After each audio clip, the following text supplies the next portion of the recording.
Dewan Perwakilan Rakyat Daerah Kota Palembang menggelar rapat paripurna ke-11 masa persidangan 2, Selasa 20 Mei 2025. Rapat ini menjadi penanda penting penyampaian hasil reses penutupan masa persidangan kedua sekaligus pembukaan masa persidangan ketiga tahun 2025. Dipimpin Ketua DPRD Kota Palembang Ali Subri dan didampingi para wakil ketua. Rapat turut dihadiri Wali Kota Palembang Ratu Dewa. Dalam forum tersebut, 6 perwakilan dari daerah pemilihan menyampaikan hasil reses yang telah dilaksanakan pada 8 hingga 11 Mei lalu.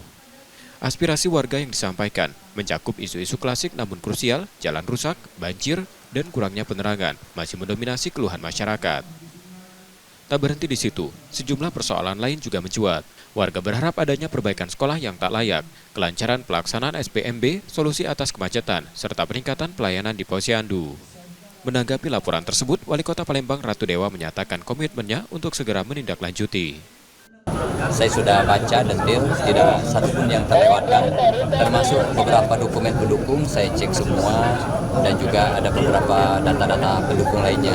Saya kira sudah saatnya pemerintah kota untuk menindaklanjuti dan action untuk beberapa aspirasi kita laksanakan ke depan. Saya kira begitu. Paling di garis bawah yang saya kira wajah kota ya, saya lihat persoalan lampu jalan, persoalan banjir, genangan, dan juga ada beberapa tadi kaitan dengan masalah enceng gondok, ada titik-titik lokasi tertentu seperti jalannya jangan sampai kredit. Saya kira itu adalah sesuatu yang memang kritik yang membangun dan konstruktif untuk segera diatasi oleh pemerintah Kota Palembang. Ya, termasuk jalan tadi karena kita berkoordinasi dengan pemerintah provinsi juga, jalan gandus tadi ya, itu juga menjadi prioritas. terkait evaluasi AMDAL setiap 3 bulan di PT Pusri tadi.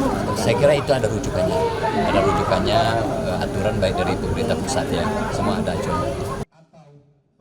Rapat paripurna ini menjadi cerminan bagaimana suara warga dibawa langsung ke ruang pengambilan keputusan. Harapannya, setiap masukan yang disampaikan dapat diterjemahkan menjadi program demi kemajuan Kota Palembang.